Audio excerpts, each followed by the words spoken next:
Many people try meditation and quit because their mind simply won't stop racing. We treat this mental turbulence as a modern problem, but the exact instructions for solving it were documented over 5,000 years ago.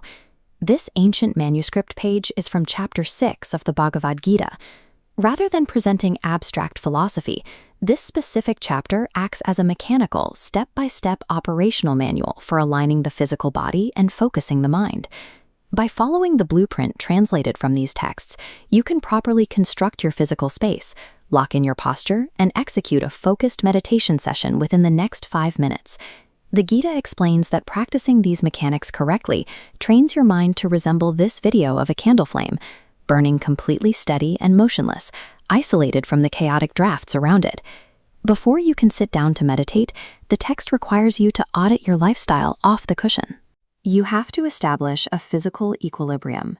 The first rule is dietary moderation. The text explicitly warns against both extremes. You cannot overindulge in food, and you cannot starve yourself with absolute fasting. The second rule regulates your rest. You must secure adequate sleep, completely avoiding both oversleeping and forceful artificial sleep deprivation. These habits form a moderation baseline. In this system, biological stability is a strict, non-negotiable prerequisite for mental focus. If you are physically exhausted or heavily overfed, your body generates biological noise. This proves that your discipline outside of practice directly dictates your success during practice. Once your daily baseline is secure, you need to prepare your physical environment.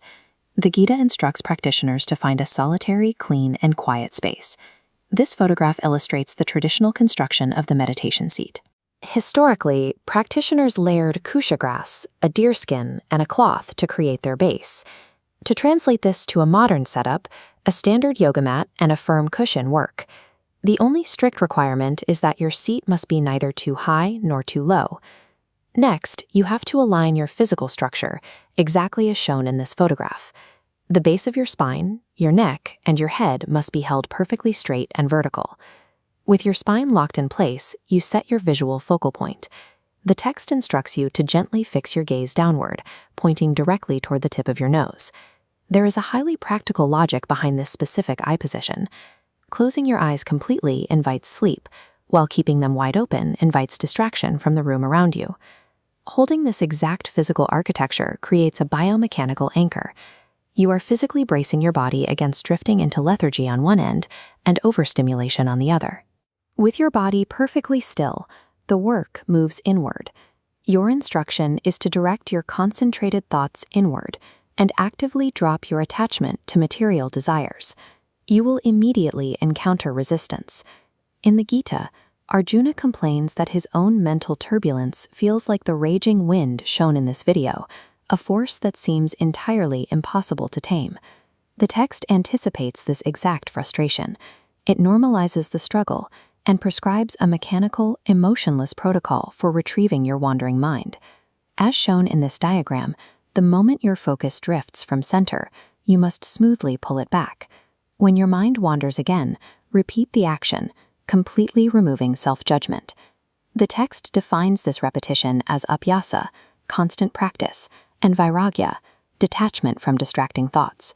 This continuous, mechanical loop of catching the mind and returning it to the center is not a sign that you are failing at meditation. That retrieval loop is the core work of the practice itself. By securing your lifestyle baseline, building the correct physical architecture, and applying the mental retrieval protocol, you are now positioned exactly as the ancient yogis were. Applying this specific discipline day after day trains the brain to settle. Over time, the internal raging storm transitions into deep, steady peace. Now it is time to test the mechanics. Lock your straight posture, fix your gaze on the tip of your nose, and practice the retrieval loop for the next 3 to 5 minutes. Mastering this internal psychological discipline equips you to process external stress without losing your balance. You are building the foundation for a profound, self-sustaining tranquility.